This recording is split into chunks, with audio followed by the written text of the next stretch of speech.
Last month, Ontario lifted its second state of emergency. At the urging of some local mayors and the top public health official, York Region moved from lockdown to the red zone.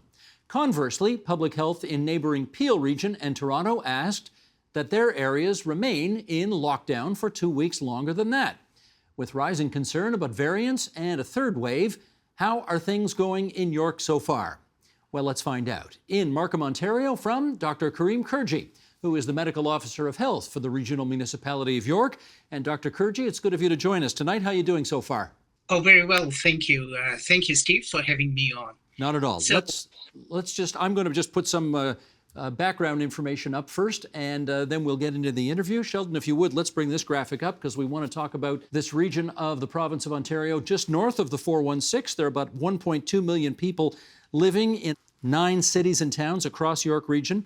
More than half of them live in the 2 cities of Markham and Vaughan, and some of those towns in the region are less than a tenth of the size of those cities, such as King and East Gwillimbury, which have about 28,000 and 34,000 people apiece. I suppose it makes sense, if we would, just to start with, why don't you give us a presentation with a bunch of charts that you've brought in, and you can sort of take us through your thinking as to why York has, I guess, approached this issue somewhat differently from some of its neighboring jurisdictions. Shall we do that? so, Steve, if it's okay, maybe I'll just give you a quick narrative first and then maybe take you through the charts, if that's okay. Sure. We're at this stage now when it is possible that the province might decide to pull emergency brakes, given the fact that they seem to have signaled that in the modeling presentations. So I want to remind you that, I learned my epidemiology at the London School of Hygiene, where we had a fantastic instructor, the late Sir Geoffrey Rose. And one of the things that he said was epidemiology should be used to get to the truth. So when we look at the truth within York Region statistics, what we find is that maybe a lockdown was justifiable at the start of the pandemic when we knew no better. However, as we progress through the pandemic, we learn so much about the virus that we need to have targeted interventions. So, for example, right now in York Region, if you pull the emergency brake, it's not connected to the right wheels. We're not seeing outbreaks in malls. We're not seeing outbreaks in retail establishments. We're not seeing outbreaks in restaurants. We're seeing a few issues in gyms, which we're correcting. What we are seeing instead are folks who are unvaccinated staff who come into long-term care homes, and they seem to be passing on the infection to other unvaccinated staff. And from there, it gets into the adults in schools. That's one example. Another example that we may be seeing are infectious individuals in one family, a large family, who never told us that they had close contacts in the form of midwives. And they didn't tell the midwives that they were infected. So these are examples where you then get, say, a newborn being infected plus another individual getting infected. These are situations that require targeted interventions. And indeed, we have been applying those. Now, I also need to mention that lockdowns have tremendous mental health consequences as well. We know that substance abuse is increasing. We know that, like I've had a single father with 3 young children appeal to me not to close down his business, given the fact that he'd taken to alcohol. We know that the chief coroner had said that there had been a 25% increase between March and May of substance abuse disorders. We know that eating disorders also tend to go up, and they are associated with mortality. We know that people with autism spectrum disorders have a tough time dealing with these lockdowns. We do know that there are other social isolation issues, depression, anxiety issues, and suicides as well. When it actually comes to these mental health issues, we know that there are institutions in society, and these are places of worship, that have been literally closed down. They are the fabric of society. They keep many of these problems at bay by providing social supports.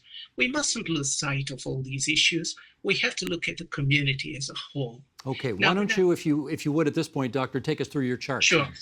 Certainly. So the first chart refers to the deaths in York Region. What I want you to look at is the right-hand side of this chart. The truth here, if I can get to the truth, is I'm not seeing a problem here. So why should we be going into a lockdown? Maybe we can move over to the second chart now. The second chart is the hospitalizations in York Region. And the color at the top refers to the ICU cases. Again, you're seeing the hospitalizations of York Region residents going down. Again, I'm not actually seeing a problem. So why should we be going into a lockdown? The next chart, please. Much has been made of a rising positivity rate in York Region. Look at the 4% there. When you actually look at the whole picture, I don't see a problem. So the truth here is, again, a lockdown is not needed. Let's look at the last chart here. And this chart is a very interesting chart because the blue lines tell us the total classic COVID cases, and the yellow bars tell us the variants of concern. Now, this is the area that we need to pay close attention to. We in York Region believe in very extensive and excellent case and close contact management as a means of keeping those variants at bay. And we believe that we've been succeeding at keeping them down. Slowly and steadily, they'll become the dominant form. At the moment, they're about 40% of the normal. Slowly and steadily, they will become the dominant form. However, what we hope is that we'll be able to get to vaccinating people before they actually become the dominant form. The vaccinations is an interesting area as well. We in York Region went out earlier with respect to a vaccination of the general population, and we have already vaccinated about 63% of those over the age of 80. And you will remember in the beginning, lockdowns were justified because we wanted to keep the most vulnerable safe, and we wanted to keep the health capacity under control. But we feel that we've now got both of these things well established, and so the provincial parameters for the framework ought to be changed to actually allow us greater flexibility. Okay, with all of that, let me jump in here, because with all of that background in place, you do raise a host of questions, and I want to get to some of those right now. Essentially, your charts, we've got people listening on podcast who couldn't see the charts, so I'll just sum up by saying, essentially, you've shown 4 charts which show the numbers coming down and which show things in York Region more under control than they surely were a few months ago. Having said that, you know, if you look at the rate of infection per 100,000, which is, I gather, how epidemiologists measure this thing, the rates in York Region are still actually higher than in Toronto and Peel. That's what I'm told. And yet Toronto and Peel are being stricter about opening up, whereas you're urging more opening up. And some people are wondering why. You want to tackle that one? Yes, certainly. So you see, this provincial framework has got moving posts, as it were. Just before November 13th, the incidence that was allowable for us to go and remain in the lockdown, in the red zone, was 100 per 100,000. And the positivity rate was up to 10%. You're now seeing that the framework has been changed to say, well, if you're over 40 per 100,000, you should probably be in a lockdown area. And if you've got positivity rates that are much lower, like I think over 2.5%, you should actually be in lockdown mode. So the reality is that we've already vaccinated a good chunk of our most vulnerable folks. So we're not going to be causing as much damage in terms of mortality. And as we get into the other age groups, the 75 to 80 age groups, that reduction in mortality will continue.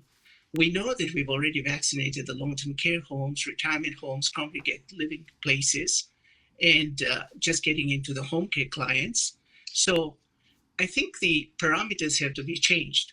And the fact that if you look at the curves for Toronto, Peel, and York region, it doesn't seem to matter what zone you are in. We all seem to be following the same pattern. If you look at the mobility patterns, which we've most recently looked at, the mobility curves for York region are very similar to those of Toronto and Peel.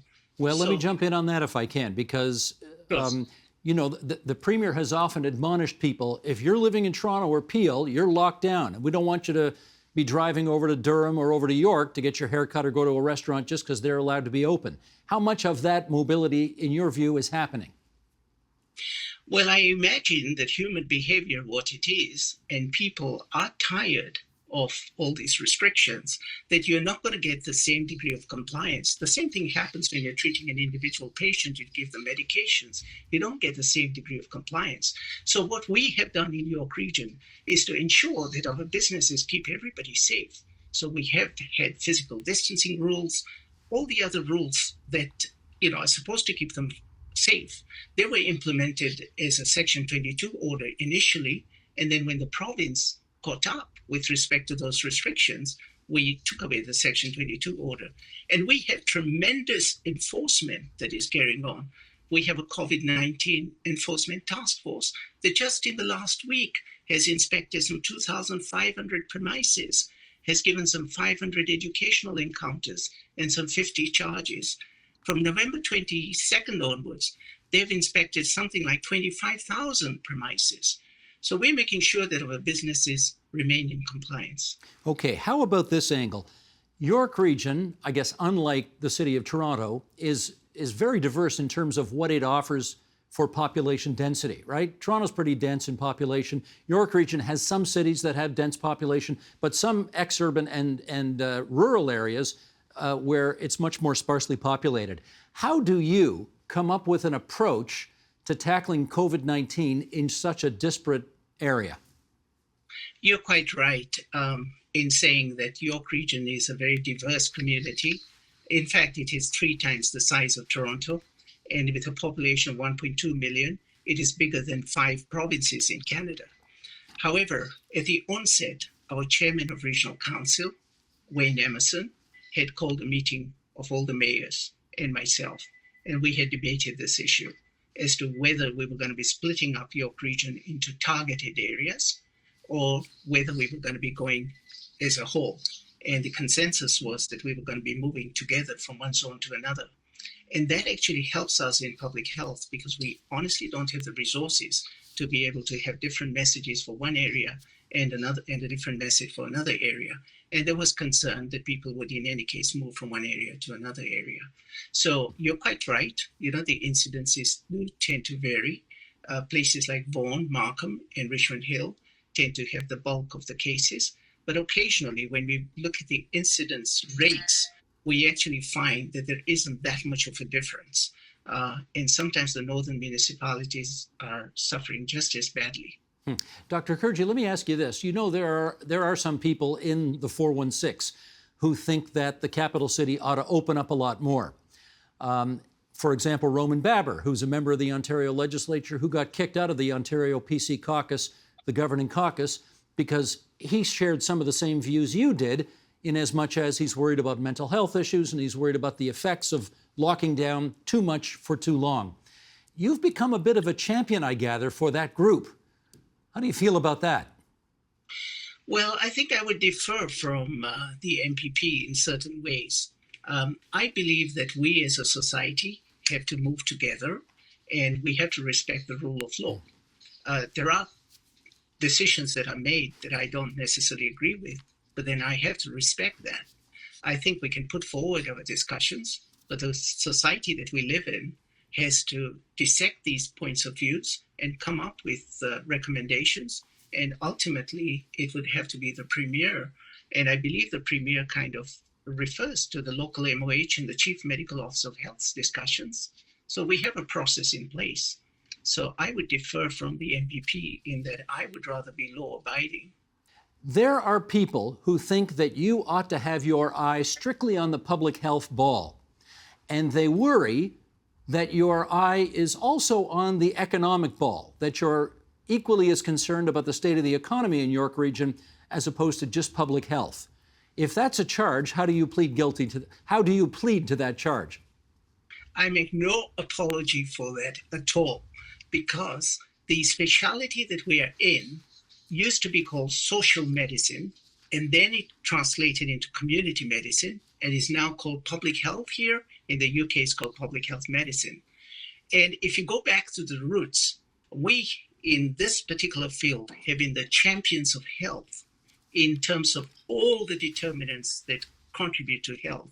In this case, income is a very important determinant of health. And those that avoid that consideration are being not quite truthful with respect to the contributors to health. So I make no such apology at all. Is your approach in York Region, do you think, appropriate for every other region in the province? Unfortunately, I don't have access to the data sets for each and every area.